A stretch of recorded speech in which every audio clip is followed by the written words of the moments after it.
Мүгедек болып қалғаннан кейін өмір сүруді қайта үйренуім керек болды. Бұрынғы қарапайым нәрсенің бәрі маған үлкен күшпен келетін болды. Бірақ бәрінен жаманы менің жақындарымның да өзгеше өмір сүруге мәжбүр болғаны.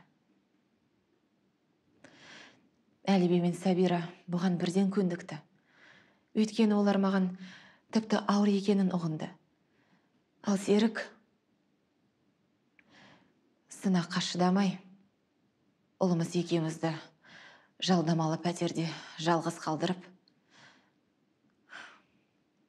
қашып кетті. Қатты қорықтың ба? Апа, ана иттің дәулігін көрсеңіз ғой, мынандай. Ол маған тұра ұмтылды ғой. Ит шынымен де үлкен екен. Көрмесем де ырылынан байқадым. Ал Каспер одан қорыққан жоқ. Ол ырылдады да оның өзіне тап берді ғой. Мен Каспер оны талап тастайтын шығар деп ойладым. Каспер жақсы, ақылды. Рахмет сізге, Бақыт. Апа, Касперге өзімнің бөлмемді көрсетсем болады ма? Жарайды, бара ғой.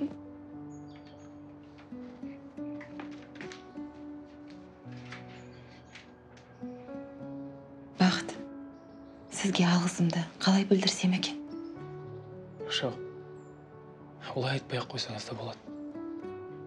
Біріншіден, Әлібейді құтқарған мен емес, Каспер. Ал екіншіден, менің орнымда кімде-кім болса, солай жасаған болар еді. Сонда да ұлымды құтқарып қалдыңыз. Ал мен сіздің алдыңызда қарыз болып қалғым келмейді. Мен де сіз үшін бірдеңе жасағым келеді. Ал егер қалауыңыз сол болса, сізден мұны сұрағаным орынды ма, жоқ па білмеймін. Бақыт, орынсыз болатындай. Бұл қандай сұрақ? Айтыңызшы, не болса да. Түсінесіз бе, Дана? Менің бір арманым бар. Маған біреудің кітап оқып бергенін армандаймын. Зағип болып қалғалы бері кітап оқыған емеспін. Өзімнің көзім көрмейді. Ал итім қанша ақылды болғанымен сауатсыз, кітап оқи алмайды. Бақыт, маған сіздің қалжыңбастығыңыз ұнайды. Қайғылы заттың өзін әзілмен әдемі жеткізе білесіз. Әрине мен оқимын. Және қуана-қуана оқимын. Рахмет сізге, Дана. Жоқ, Бақыт, ол сізге рахмет.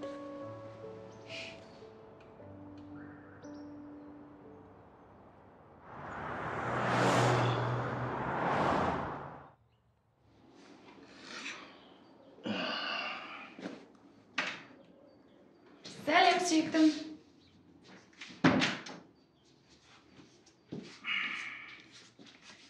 Маған қайтып оралғаныңа қуаныштысың ба?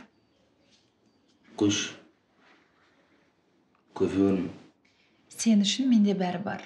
5 минуттан кейін әкеп беремін.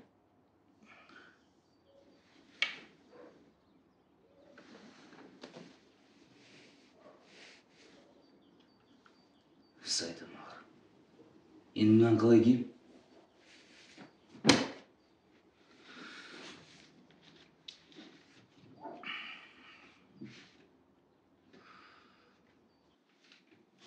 Міне, қайсысын үтіктейін?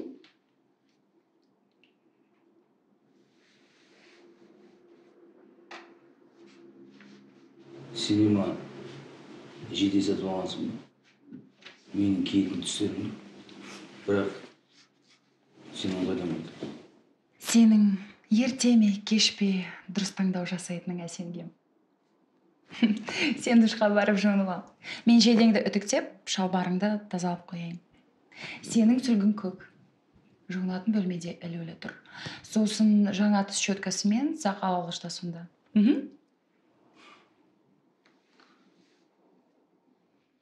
Қыздар, бұл хабарым сендерді қуанда қоймас. Бірақ маған студиядан бас тартуға тура кеп тұр. Бұдан былай мен бимен айналыса алмаймын. Неге? Бізді тастап кетпеңізші, Данайбек қызы. Біз сізбен бірге болғымыз келеді. Сізбен қоштасқымыз келмейді. Жоқ, қыздар. Мені үгіттемеңдер. Біле білсеңіздер, маған да ауыр. Бұл шешімге келу оңайға түскен жоқ. Бірақ осының дұрыс екеніне сенімдімін. Сендер мүгедек арбасына таңған адамнан би үйренуге тиіс емессіңдер. Мүмкін әлі де оданарсыз. Апам, би сабағын жалғастырсаңыз, бұрынғыдан да көп төлеймін деп айтты. Мен де адаммен сөйлесем. Біз де. Қыздар, қолдау білдіргендеріңе көп рахмет. Бірақ мен шешім қабылдап қойдым. Сендер мейірімді, талантты шәкіртсіңдер. Сендер лайық ұстаздарды тауып алыңдар. Жарай ма?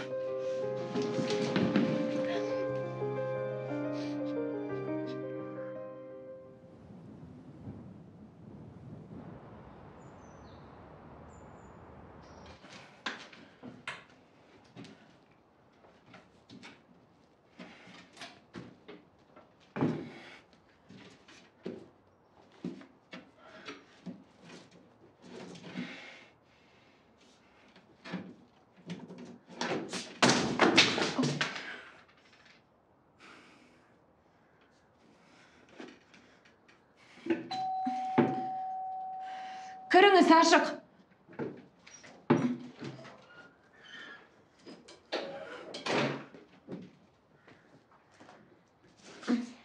Сәлеметсің ба, Дана? Сен не есікті жаппай, айқара ашық тастайтын болғансың ба? Сәлеметсіз, папа. Кімнен қорқам? Қайта барып, ашып жауып, жүргенде оңай емес. Дәліз таптар. Арбаммен қайналып кері, жоғымда күш. Онда үйге көшерсің, қызыма. Мен саған үй шаруасына қолғабыс жасар едім. Үйде екен. Апа, біз бұл тақырыпта сөйлестік емес пе? Менің жауабыңды білесіз. Серік қайда? Ол не таң атпай театрға кетіп қалған ба? Білмеймін.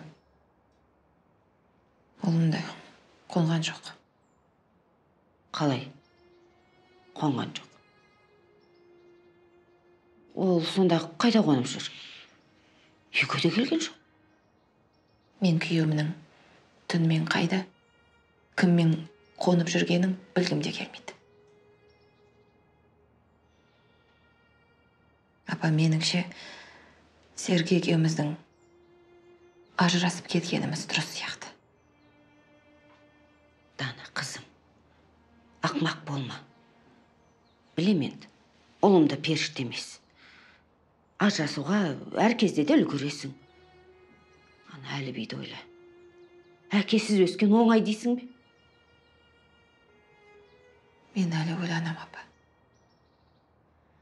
Мен енді Сергей екеуіңнің ажырасқандарыңды қаламайым.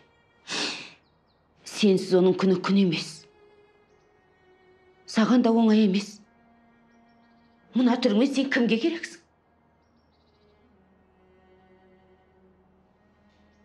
Дана, кешір. Мен олай айтайын деп ойлаған жоқ едім. Қой, жарайды, мен кетейін.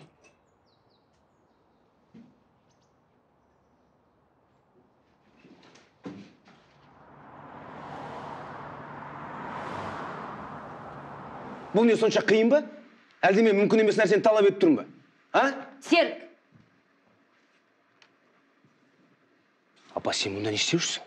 Сенімен сөйлесейін деп келдім. 15 минут үзіліс. Нияз, менің айтқанымды 10 рет қайталап шықтың ба? Баспен ойла, баспен. Нағып тұрсыңдар, барыңдар.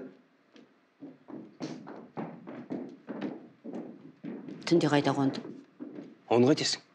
Мен 15 жастағы бала емеспін. Қайда кіммен қонатынымды өзім білемін. Дұрыс айтасың. Сен 15 жастағы бала емессің. Үйленген отбасылы еркексің. Ал бірақ, істейтінің баланың қылығы. Ұлың менен мүгедек әйелің бар. Әкең марқұм. Ешқашанда бұлай істемес еді. Апа, не десең о де? Мен Данаға қайтып бармаймын. Екеуміздің арамызда бәрі бітті. Неге түсінбейсің? Сен анауыңда, көңілдесіңде. Сонда қондың ғой. Солай ма? Оның аты Мадина. Оның аты қылмыскер. Тап бүгін сен әйеліңе қайтып бармайтын болсаң, мен Дананың кімнің кесіріне мүгедек болып қалған бүкіл жұртқа жария етемін. Сен олай істей алмайсың.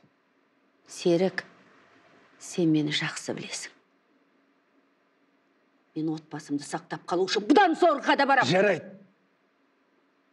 Кешке сөйлесейікші. Қазір репетициям бар. Жасай бер репетицияңды. Мен не саған кедергі келтіріп тұрмын ба?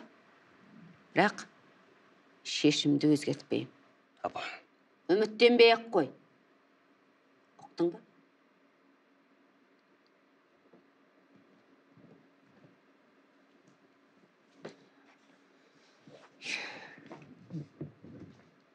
Иә, Жанат, Данамен сөйлес. Биді тастама деп үгіттеп көр. Мүмкін сөздеріңе құлақ асып қалар. Студияның ақшасы төленген. Қыздарға да обал. Бірақ біріншіден бұл Дананың өзіне керек қой. Жақсы, өзім хабарласам. Жоқ, бәрі дұрыс, тек кілтімді тауып алуым керек. Ал менің сөмкемнен кілтті табу оңай емес. Жақсы. Иә? Онда не қып жүрсің? Сәлем, Сабира. Мен сенде біраз уақыт тұрайын деп шештім. Не? Біраз уақыт тұрайын деп шештім? Менің пәтерім саған не? Қонақ үй ма? Жарайды. Қаласаң басқаша айтайын. Мен саған қайта ораламын деп шештім. Солай бола ма? Сен әлемдегі ең керемет қыз екеніңді және сені тастап кеткен кезде оңбай қателескенімді түсіндім. Сенің осы сандырағыңа сенет деп тұрсың ба? Сабира, мен дымсыз қалдым. Сенің көмегің маған ауадай қажет. Кешіріңіз. Мен Мадинамын. Біз Серік екеуміз. Мадина деген сен бе? Ұлым, саған несіне қызықты екен? Сен Дананың тырнағына да татымайсың ғой. Ол мені сүйеді. Мен де оны сүйем. Сүю мен көңілдес болу. Екеу екі түрлі нәрсе. Мен өмір көрген адаммын. Не айтып тұрғанымды білем. Ол сені пайдаланып жүр. Ал сен соған мәссің. Пайдаланып жүрген жоқ. Мен әлі келін боп, сіздің үйдің босағасын аттаймын. Менің келінім бар. Маған басқа келіннің керек жоқ. Несіне сол Данаға бәйек боласыз? Ол сізге немесе Серікке не жақсылық жасады? Қара басының қамынан басқа ештеңені ойлаған емес. Ал мен сіздің ұлыңыз үшін неге де болса дайынмын. Бос сөзді қой. Бос сөз емес. Серіктің жүйкесі жұқарып, актерлерге айғайла берген үшін репетициядан босатқанда директорға кіріп, оны жұмысына қайтарған кім? Мадина. Біле білсеңіз, мен ұлыңызды жұмыстан шығартпай алып қалдым. Ал сіз алғыс айтқанның орнына маған ауыр сөздер айтасыз. Ойыма не келеді? Мен соны айтам. Ұнамай ма? Тыңдама. Мен саған ене болайыншы деп жалындым ба? Жоқ әлде ұлым мен сен табыстырған мен бе? Сондықтан да бізден аулақ жүр. Серікті ұмыт. Мен тірі тұрғанда ол Дананы тастамайды.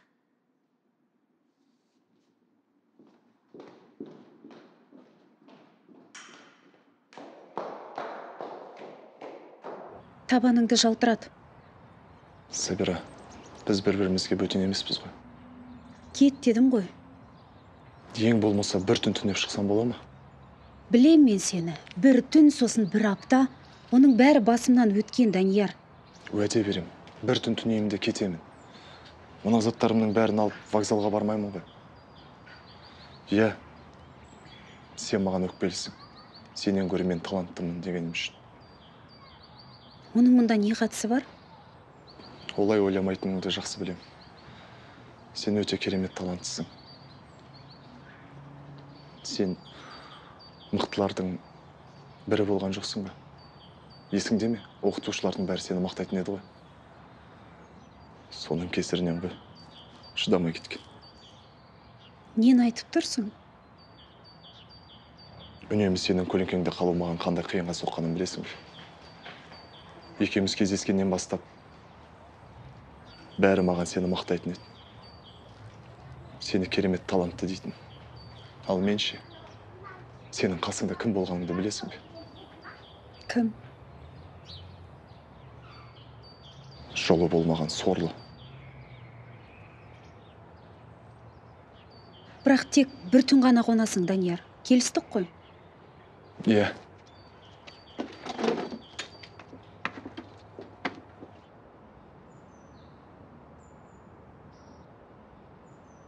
Дана, алдымен жақсылап ойланып, бәрін таразыға салып көру керек.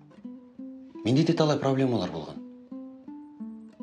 Мен біріне қызанақ отырғызып едім, оның орнына қызғалдақ өсіп шықты. Ол кезде мен фермерлікпен енді айналысып жүрген кез. Ғаламтор арқылы пияздың тұқымына тапсырыс берсем, олар маған қателесіп қызғалдақтың тұқымын жіберген. Өзің көзің елестетіп көрші, жеміс жидек сататын орнына қызғалдақ гүлін саттым. Содан бәрі жыл бойы күліп жүрген. Жанат, саған көмегің үшін көп рахмет. Бірақ мен бір шешімге келдім. Маған енді студияның қажеті жоқ.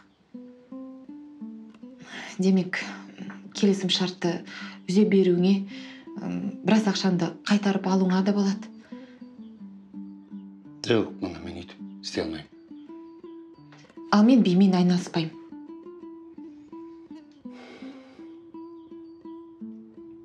Енді ол айналыспай енді өз шаруаң ғой. Енді ана студияны бірдеңеге пайдалануға болады ғой. Ойланшы.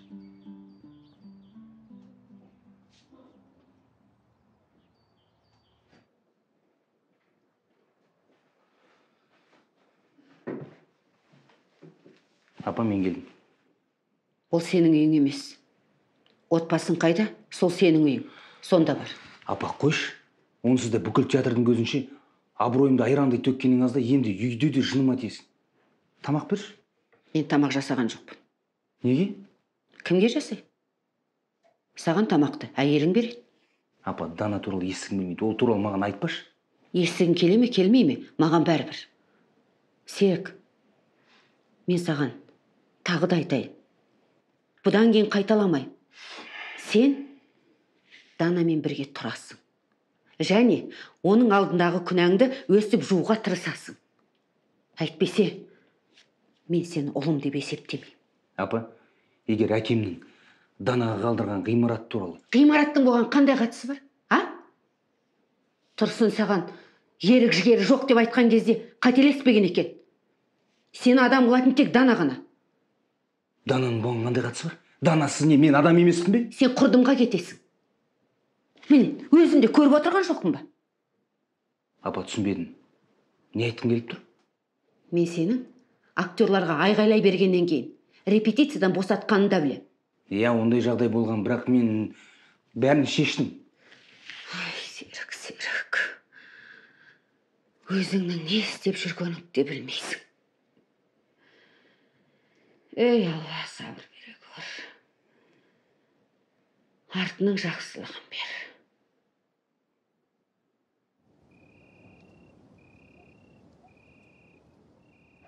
Ағасына $1,500 тарту еткен. Уақыты тығыз бизнесмен жігіт те машинасына отырып асығы жүріп кетті. Тамыз айы бұлар үшін осындай сүйінішті болды. Әлібе балам, кеш болып кетті. Ұйықтауымыз керек. Бар, тісіңді тазала, сосын жат. Апа.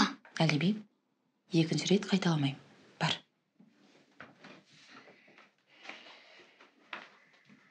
Иә, шынымен де кеш болып кетті. Дана, кешіріңіз.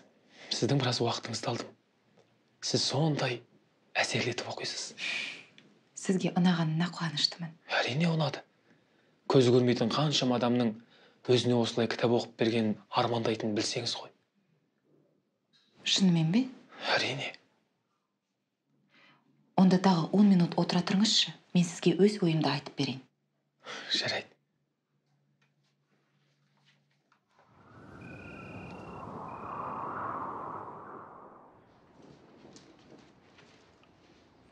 Тұр. Данияр, естіп тұрсың ба? Тұр деймін.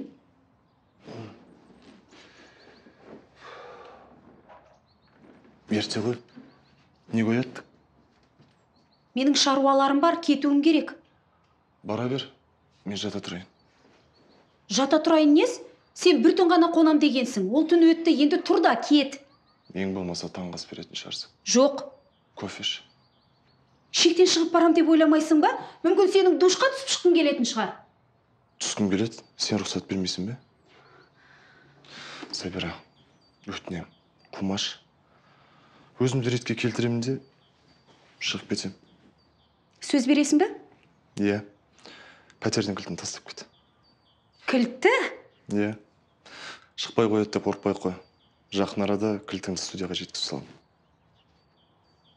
Жарайды.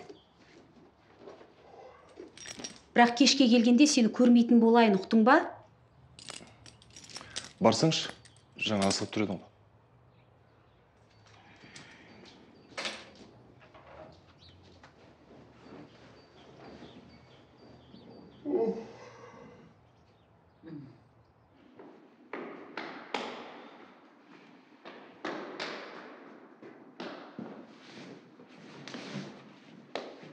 Серік,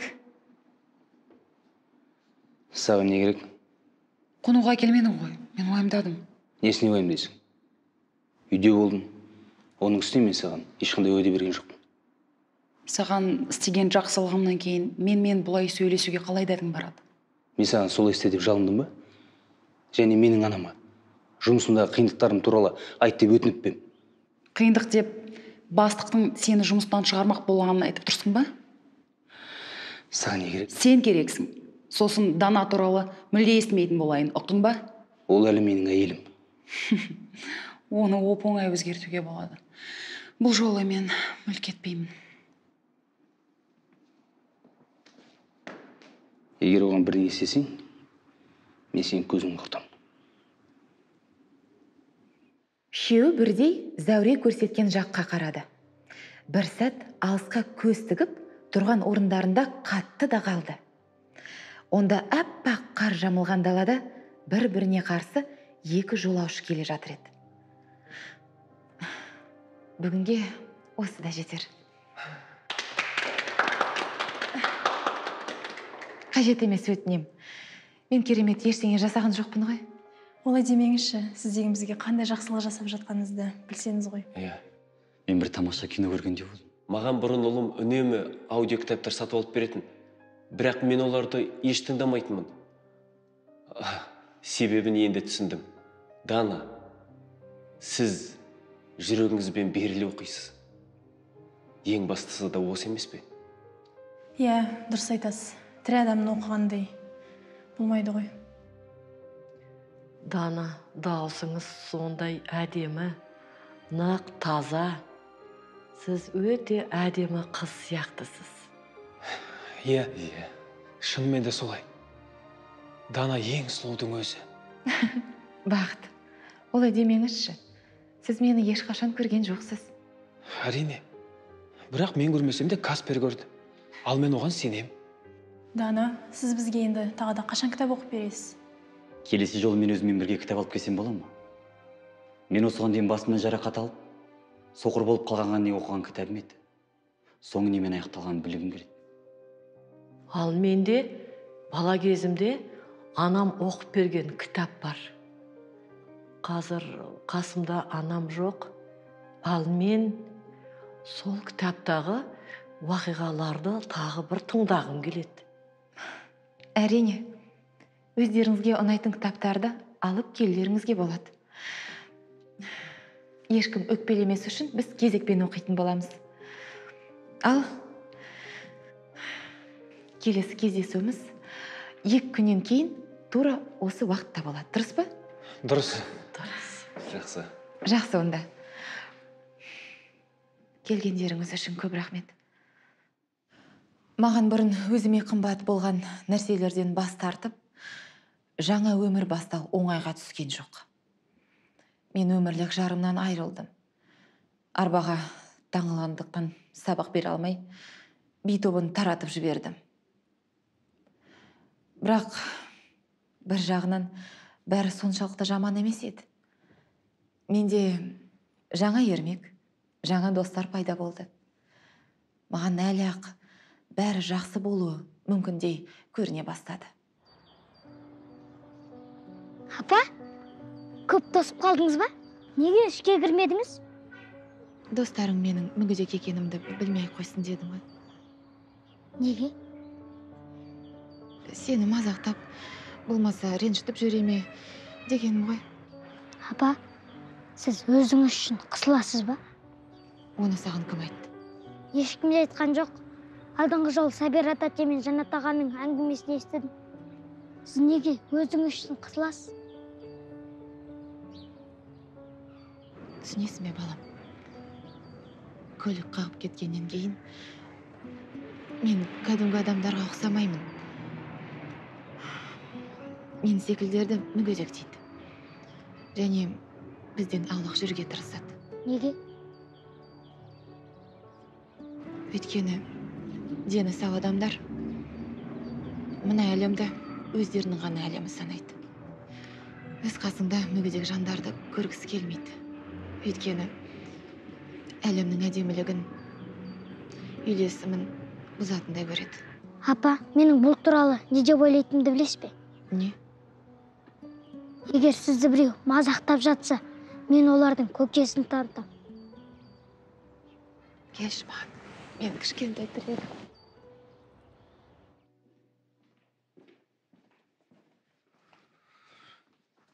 Апа, өкпен қашандар қайт? Ана әйелмен байланысып ақымақтық жасағанымды өзім де білем. Бірақ Дана да періште емес қой. Апа, бірдеңе деші. Бала кезімнен осылай жазалайтын әдетіңді жек көрем. Сен жазалап тұрған жоқпын. Саған айтар сөзім жоқ. Қашанғы осылай жүресің? Сен отбасыңа оралғанға дейін.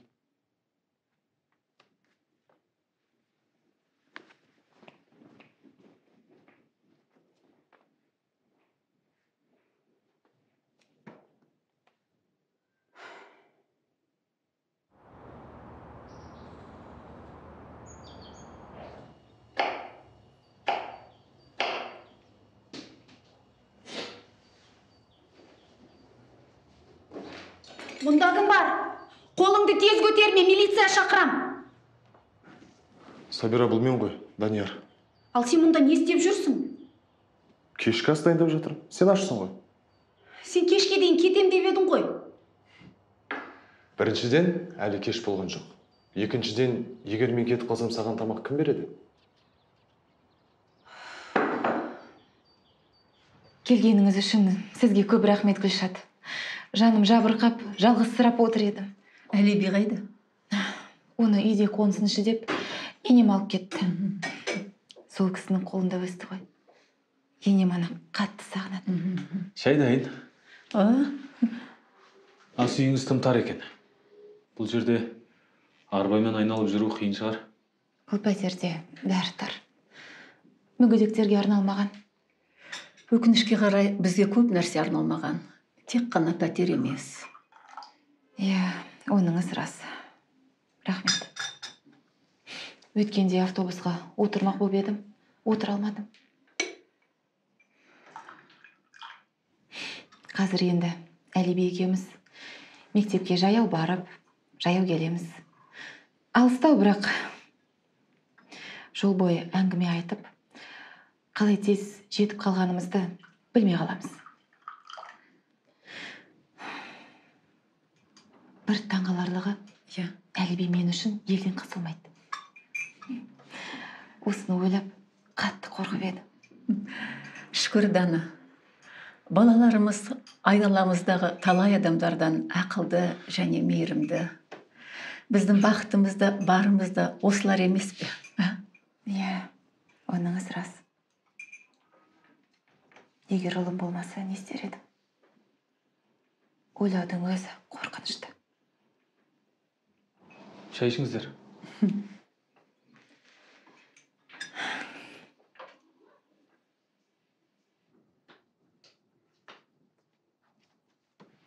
Күнім, қалайсың? Жақсы, атан тірі кезіндегідей. Тағы да бірдеңе әкеп берейін бе? Мүмкін жылы сүт ішерсің. Жоқ әже, мен жатарда жылы сүт ішпеймін. Себебі апама оны әкелген маған өте қиын.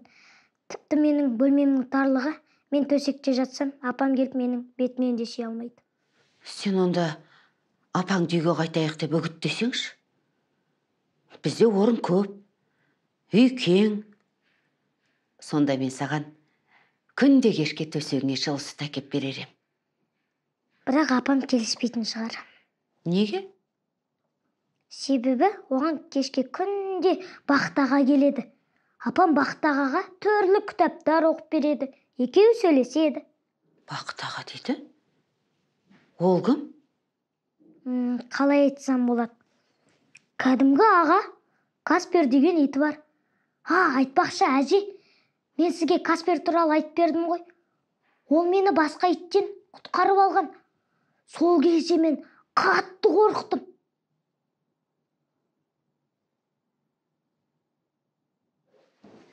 Бүгін шынымен де соңғы түнің, Данияр, ұқтың ба?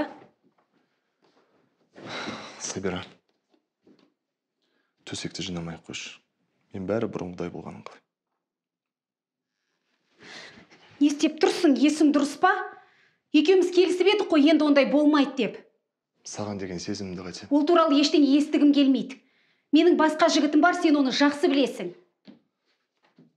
Сен ана қарбызға тойып алған Аю сияқты жігітті айтып тұрсың ба? Өзімнің жігітім Жанат туралы айтып тұрмын. Ол қазір бір шаруалармен кетіп қалған.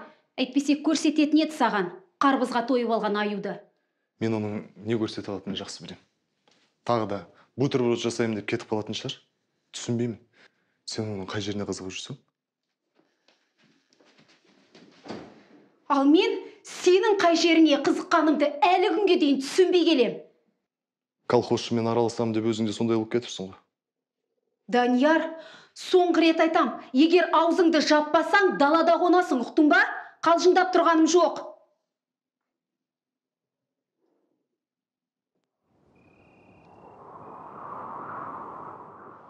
Әлібежан, тағы бірдеңе салып берейін бе? Апа, мен мынаның өзін әрең тауысам. Ас болсын. Қайырлы таң, әке.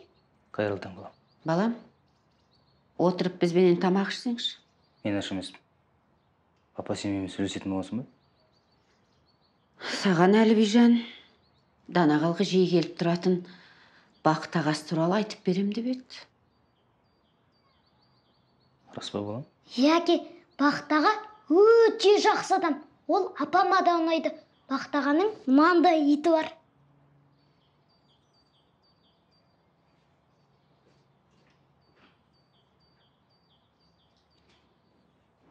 Сәбира, есігін жаппапсың ғой. Сәлем, Жанат. Сәлем. Келгенің қандай жақсы болды? Сен мен шынымен сағынып қалдың ба? Өзім де соған сенбей тұрмын. Маған ба? Апам ғой, букет сөз айтуға болмайды деген. Бірақ ол кісі саған гүл шоғырын апар деген шығар, сәбіз емес. Гүлден не пайда? Көп болса 2-3 күн тұрады, сосын тастайсың қоқысқа. Мынау пайдалы дәрумендер ғой. Өйтпесең Жанат боласың ба? Сәбира, тыңдашы, мен саған сөзді тізерлеп тұрып айтпасам ренжімейсің бе? Джинсиімді бүгін ғана киіп едім. Жарайды, тізерлемей қой. Дегенмен бұл сөзіңе аздап ренжіп қалды. Сонда сен менің еденім таза емес, үйін дұрыс жинамайды деп тұрсың ғой. Тұрып, бет алды айтқан екен. Сәбира? Сәлем. Мынау не істеп жүр мұнда? Жанат, мен саған қазір бәрін түсіндірем.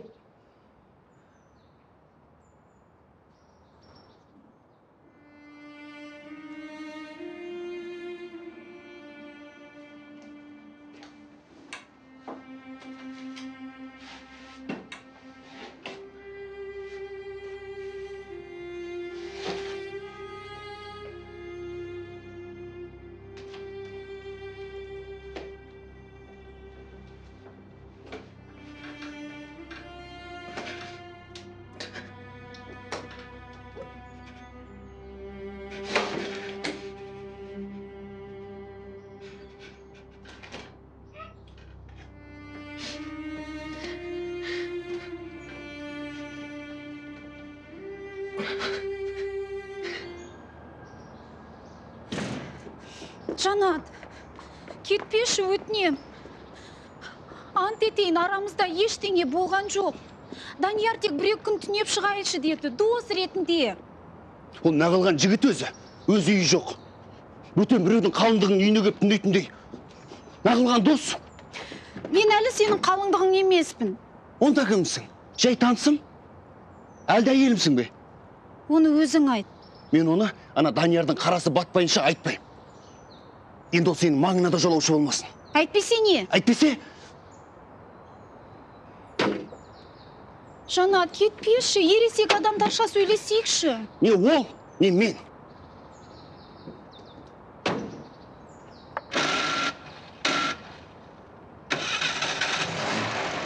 Жанат.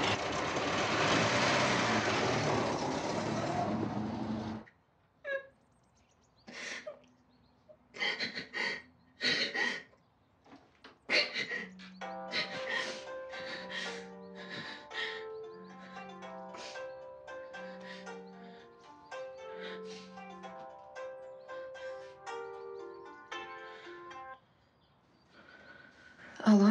Алло, сәлемес пе? Данайбек қызы. Иә. Сізді мазалап тұрған полиция бөлімшесінен Ярманов Болатбек. Иә, мен сізді танып тұрмын. Сонымен тексеру барысында сізді жолға итеріп жіберген адамды анықтадық. Ол Мадина. Күйеуіңіздің театрында жұмыс істейтін актриса және күйеуіңіздің көңілдесі. Мені жолға итеріп жіберген сол екеніне сенімдісіз бе? Иә, көрген адамдар, куәгерлер бар. Бәрін дәлелдеп бере алады. Ал Мадинаның өзі бұл туралы не дейді? Ол неге бұлай істеген? Осылай істе деп, өзі кездейсоқ танысқан бір еркек айтты дейді.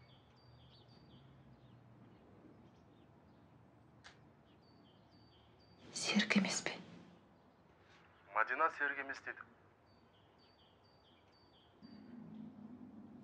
Ана еркектің түрі қандай екен? Білес пе, бойы ұзын, тығын шақтай, түрі онша келісті емес. Аты Қанат сияқты дейді. Бірақ сенімді емес, телефон шалған адамның оның Қанат деген естіп қалыпты. Содан аты Қанат па деп отыр. Қанат? Иә, сіз Қанат танисыз ба? Тегі қандай?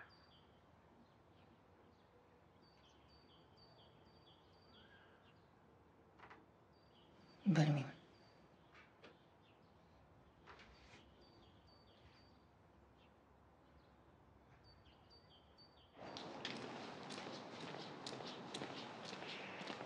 Амансыз ба? Қайда жүрсіз, тәте? Әлібиді мектепке барып тастадым. Сізбен сөйлесуім керек. Тағы не болып қалды? Әзірге ештеңе болған жоқ. Бірақ ана Мұраның мәселесін қалай болғанда да бір жақты қылуымыз керек. Сенімен байланысқаныма бар ғой, қатты өкініп жүрмін. Мен не шеше алам? Дана мені тыңдамайды. Мүмкін Серікті тыңдайтын шығар? Оның халі мүлдем мүшкіл. Оңды солды қыдырам деп өз басын өзі тілеп алды. Дана оны мен ажырасам деп арыз беруі де мүмкін. Ажырасамын деп? Тәте, оның ажырасуына жол бермеуіміз керек. Мен соны білмейді деп тұрсың ба? Әліби әлі кішкентай. Басқа біреуді әке деп кетуі мүмкін. Сонда мен не істеймін? Жалғыз немерем ғой. Ол не шынында біреуге күйеуге шықпақшы ма? Кімге? Сен не маған жабысып қалдың, а? Мен қайдан білейін Дананың не ойлап жүргенін? Мен саған өз ойымды айтып тұрмын. Ал сенің есілдетін ғимарат. Ол болмағанда бар ғой, сен біздің маңымызға да жоламас едің. Ат ізін де салмас едің. Бірақ солай болғаны жақсы болатын еді.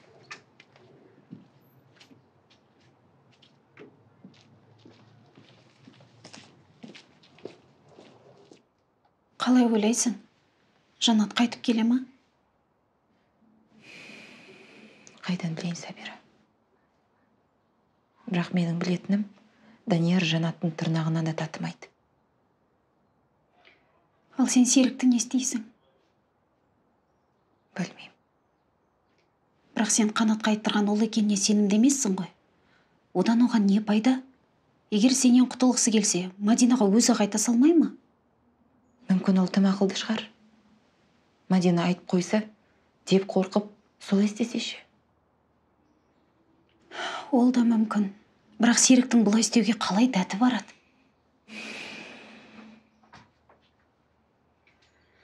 Дана, мен барайын.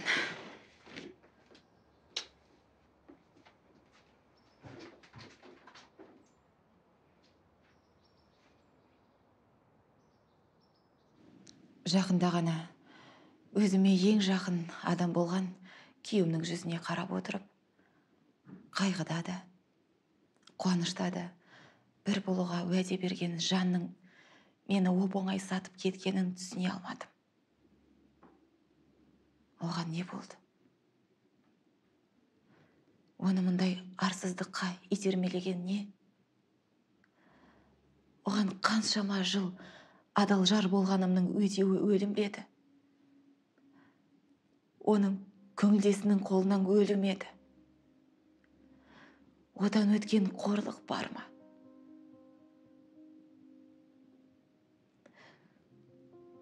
Одан зор қорлық өмір бойы жер баса алмай, арбаға таңылып өмірден өту шығар. Сен неге келдің? Әліби саған бір еркек келгіш деп жүр дейді ғой. Рас па? Саған бәрібір емес пе? Мен әлі сенің күйеуіңмін, ұмытпа. Жоқ, Серік. Сен менің күйеуім емессің. Мен сенімен ажырасамын.